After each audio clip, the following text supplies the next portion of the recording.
We're revved up now, baby. Yes, we are, man. All right. The juices are flowing now. Let's go. Okay. Well caffeinated, we're ready. Yeah, we're down the blocks here. Chris Young, Tom Crawford here in the Crawford Podcasting Network. Go out to Tom State Community on YouTube for all of our videos. Also on Facebook, Tom State Community. And we've been chatting up here. Chris just came back from the national championship of the Michigan Wolverines, the former Wolverine center here. And his smile can't go away. Neither can mine. As an alumnus, but I'm telling you what, the conversation that we just had, just raw here, should have used it, but I don't know, too many F-bombs. Yeah, a little too much cussing going on. Too much, insight we really can't share. Yep. So let's just do it. Let's do the clean version right now, starting right now. We're here at Grand Traverse Pie Company, here on the corner of Hagedorn and Grand River, a stone's throw away from East Lansing, where we both live.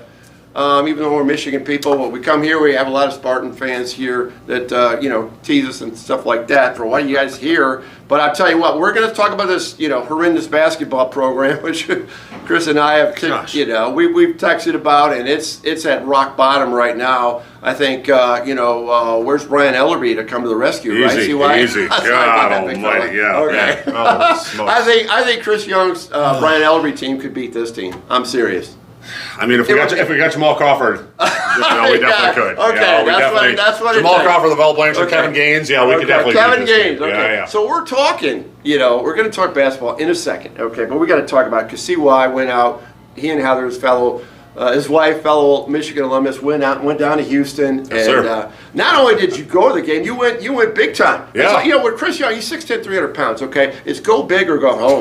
Let's see why. Yes. And he did the same thing as a suite. Okay, Yeah. Tell us about the experience at NRG for the national championship. Oh, it was phenomenal. A buddy of mine, a former Michigan basketball player, Troy Sanchez, lives down in Houston. So Heather and I traveled down there. We stayed with him and his wife and his family, and Troy's a very well-connected guy. Wherever he goes, he knows people, or he worked with somebody who worked with somebody, and he can get you velvet ropes part for this guy. Nice. He knows everybody. He's got the pixie dust. Yes, and he made 2 phone calls, the free concert that was happening on Sunday night. We were damn near front row for Jake Owen and John Party. He hooked it up. Okay, cool. It was a free concert, but he got us in the little VIP area. Yeah. Next day he hooks it up. Okay, we've got a suite. Nice. So we got a suite. He got us, 6 or 7 tickets up in the suite, and then we were able to kind of finagle. You were doing the Michael Jordan, Derek Jeter thing. Basically. Yeah, basically. Okay, Granted, they were at a 100 or 200 level suite. We're at a 700 level suite, but we were still in a suite. Okay. So we were able to get a bunch of our other friends up there doing different things. Yes. So cheers to suites, the sweet life. We did that, and so we got to celebrate with all the closest people that we knew were there. We're all in the suite hanging out with us. Gotcha. So after the game, we celebrate and blah, blah, blah. So we go walking down from the 700 level down to the 100 level where the concourse is, trying to get some gear. Yes. Well, of course, all the championship gear was sold out. So Troy's like, "Don't worry about it, I got you." So apparently something's coming in the mail. Oh, you had to buy it you had to buy it right there, or you could order it later. So that way you had it on the plane coming home or whatever. Wow. Very nice. And then Troy's looking, and we're right behind the end zone, and he's looking. He's like, "All right, guys, come on." So we all go start walking down. We get all the way to the rail right against the field. Right. And they're kind of cleaning up the stage and everything. Yeah. And I kind of go walking back up because I had to track down some other friends. Mm-hmm. And then I'm looking around where the hell did Troy go, his wife, my brother-in-law, where the hell did all them go? They abandoned you. They abandoned me because they got on the field. Because Troy got them on the field after the game. So did you get on the field? I did not, because I was up talking to some other people up on the concourse. Well, why'd you do that social BS? Why didn't you just get down on the field? I know it. You screwed up. I did. It was one of those once-in-a-lifetime things, but my wife got on there. That's a legitimate turnover. That was a solid turnover. That was. Well, I'm not really known for turnovers, but, So my buddy, Troy Sanchez, was definitely the guy with all the hookups. So, nice. Yeah, and I was just riding his coattails, man. And God, they're amazing to ride. Yeah. So. Yeah. Well, it's great. 15-0. Oh, God. Unbelievable. Season. Yeah. Amazing season. Yeah. And just. And I don't care what anybody says. There's no asterisks. There's no this and that and the other thing. It's a perfect season that they did everything they needed to do to win. Serve up an NCAA report, and then we'll start talking then until the hearsay BS and all that crap stuff that's circling around. Mm-hmm. National champs. Yes, sir. Right now. Yes. So, okay. Other topic. Yes. Michigan basketball. Oof. We have to address it because you got to take good with bad. Plenty of friggin' bad on this basketball team. I don't know if you saw the Michigan lost to Penn State at the Palestra. Yeah. That iconic historic, like, man. Yeah, it's been around for nearly 100 years. Michigan had the big lead early on. Mm-hmm. What happened? They just Did you see it? I did. I took time to. I went back and rewatched it, and they just disintegrated. They turned the ball over. They didn't shoot well, and they just stopped playing defense. Okay, 19 turnovers, 0 fast break points. Yeah. I mean, the fast break points is kind of what this team's been all year. They don't typically get a whole lot of points on the fast break. Because there's no foot speed. Because there's no foot one speed. dude. Yeah. Who doesn't go to class? His name is Doug McDaniel. Yes. We'll talk about that in a second. Yeah, exactly. We'll get to that. The thing is that in the games where they get 6, 8, 10 fast break points, it's Terrence Reed up there denying a wing to point pass back to his man and stealing it and taking the ball the length of the court. There's no pushing the ball. There's no kicking the ball ahead for someone to get a layup. That's just not what this team does. Yeah. And what this team did yesterday, we got the announcement. Doug McDaniel is he's not going to class, and the strangest suspension I've ever heard of. I've never heard of anything. But like this is vintage Michigan basketball. Where we do things a little bit different. Yeah. Okay, so he can play the home games, but he can't go on the road. I mean, I've never heard of such. I've never. It's either you're part of the team or you're not part of the team. and so suspend him. Yeah, I mean, and my thing is that I know how for every game. I know how it was 20 plus years ago with the academic support team that was around you. For freshmen and sophomores, mandatory 2 hours of study table every night. Yeah. I don't care if you got off the plane at 3 o'clock in the morning. You had an 8 o'clock class. You were at your 8 o'clock class because otherwise there was punishments during practice. First it was for you, and then it was for your teammates. We had plenty of guys. In the illustrious Brian Ellerby years that didn't go to class, and he would have them sit in a chair at half court, and the rest of the team would run sprints. So that way we would regulate the guys going to class. It's like, no, dude, I'm gonna come pick you up, and you're going to that class. I don't care if you fall asleep. You're still gonna be sitting in that class. Okay. I got a quick question here. How many did you skip class ever at Michigan? Not often. I mean, every once in a while. I would sleep through an alarm or something like that. But they got to the point where, at about halfway through my sophomore year, they didn't even check on me because they knew I was going to be at class. Such a good boy. Well, I never thought that I had the chance to go to the NBA. I never thought that I had the chance to go overseas and play professionally. I was like, I got to fall back on this education because this is what's going to get me through the next, 50, 60 years of my life. I skipped class one time, which was a day which encompassed 3 classes. Mm-hmm. It was the Tigers opener in 1978. Everybody was going. Alan Trammell, Lou Whitaker. This was like the time that this is going to debut. They got brought up at the end of the year prior, and it was a beautiful day. Oh my God, it was a great day. I skipped 3 classes. It was all in one day. I mean, I don't know if I skipped another one. I mean, I had to go to class. I wasn't that smart. Yeah, I mean, every once in a while, because I lived off campus, I would drive to class and. We kind of had this thing. I lived with Leon Jones and Gavin Groniger, so we all had kind of the same classes together. Leon Jones, Battle Creek Central, Bearcat. Yep. And so we would, we'd be riding to class. One of us would drive or whatever, and we had this thing where if we drove around for more than 10 minutes looking for a parking spot, it's okay. Let's go get breakfast. That didn't happen often, but every once in a while it was like, okay, like there's no freaking where to park. Like we're not gonna, we're not gonna walk multiple miles to get to class because there's nowhere to park on campus. So, but I mean, it was very few and far between that we didn't go to class. Okay, so we're sitting here on Thursday. What is it today? The 9th, something like that. Whatever the day is. Yeah, the 9th. The 11th. The 11th. Yeah. 11th. Okay. Yeah. It's only time warp from Monday. I'm still coming down. Okay. So Michigan takes on the Maryland Terrapins tonight.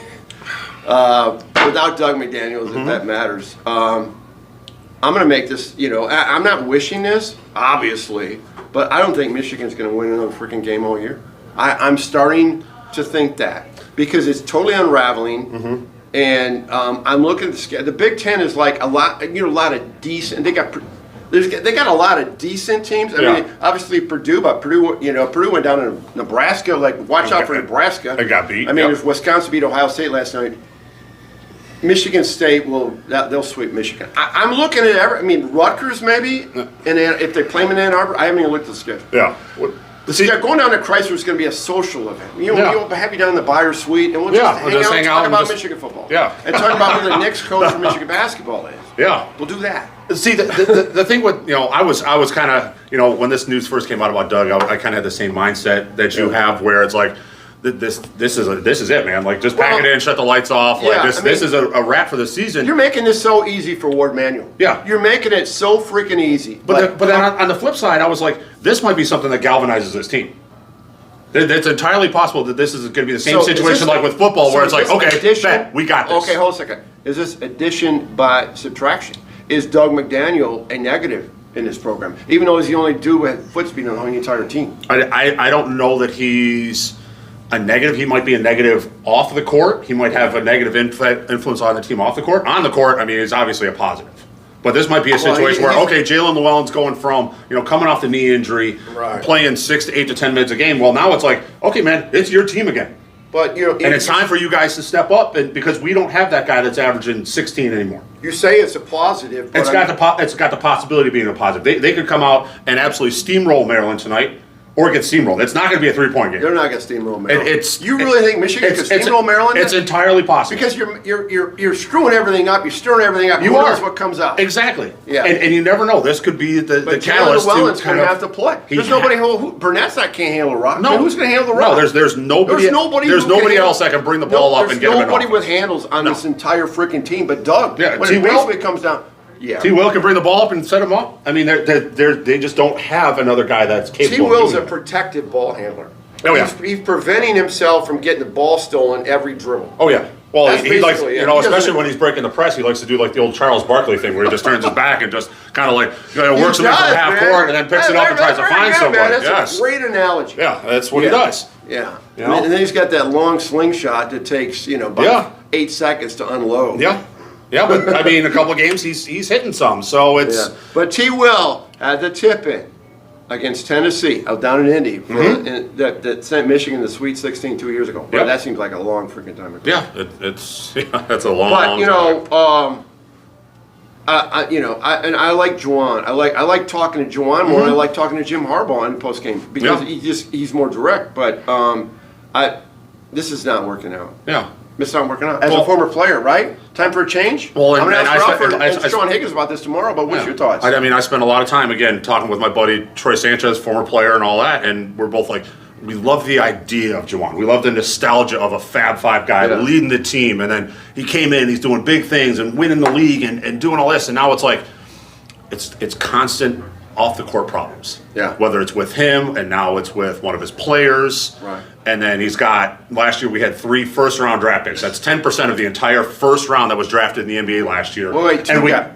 Who was it? I mean, Hunter went to Kansas, which is like going to the NBA. Yeah, which is like going to the NBA. It's like, how do we not put all that together? No, two top 15 picks. Yeah. And the college team that they came from did not make the NCAA tournament. Yeah. It never happened, ever until last year. Yeah. So you have the talent, but you're not producing. So you can't figure out how to, develop guys. Like you see in other programs, guys, the season ends and then they come back in the fall and it's like, yeah, that dude's been in the gym for the last 6 months. Yeah. Like this guy's got a shot. He's coming off the bounce. Yeah. He's just a smarter, older, more mature player. Where with take our guy. I thought Will Cheddar might be that dude. What Cheddar definitely is, he just doesn't get enough of an opportunity to show it. I mean, one game he plays 8 minutes, the next game he plays 16, then he's back to 8, and it's like that yo-yo stuff. He's not a 20-plus guy, and he might as well try it. I mean, at this point, you got to try it. And George Washington III, the father of our country, I don't think he's ready. I don't think he's ready either. He's so inconsistent. A lot of times he looks like a deer in headlights. He looks like the game is moving so fast that his brain can't catch up and process what's happening. Yeah. But there's just the development year upon year. I just don't see it. It's about development, And before I close out this podcast here, down the blocks, Chris Young, Tom Crawford here in the Crawford Podcasting Network, is this point. Michigan's football team, 54% of their players are 4- and 5-star. That's, rarely has a team. No team under 50% of 4-star, 5-stars on your roster has won a national championship. Mm-hmm. They're one of the lowest, so they're doing it. So that means they got almost half of them are 3-star or below. Yep. That's development. Yes. In contrast to Michigan basketball, which is not development. Other than what Brian Ellerby and Tommy Amaker developed in Chris Young. That's sheer development. That's something. All right. Making a lot of money, baby. Yeah.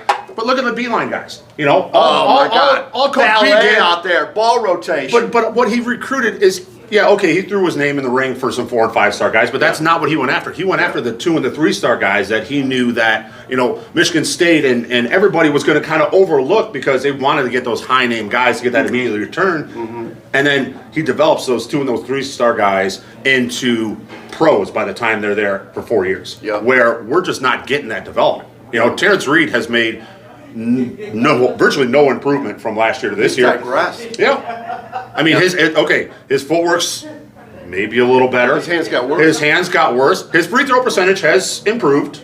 It's not like he steps to the line, shooting 2, and it's like, oh, there he's going over. Well, he at least gets 1. Yeah, he at least gets He's 1. not doing the Butch Wade stuff. Sorry, Butch. Yeah, he's getting better, but it's there's just no player development.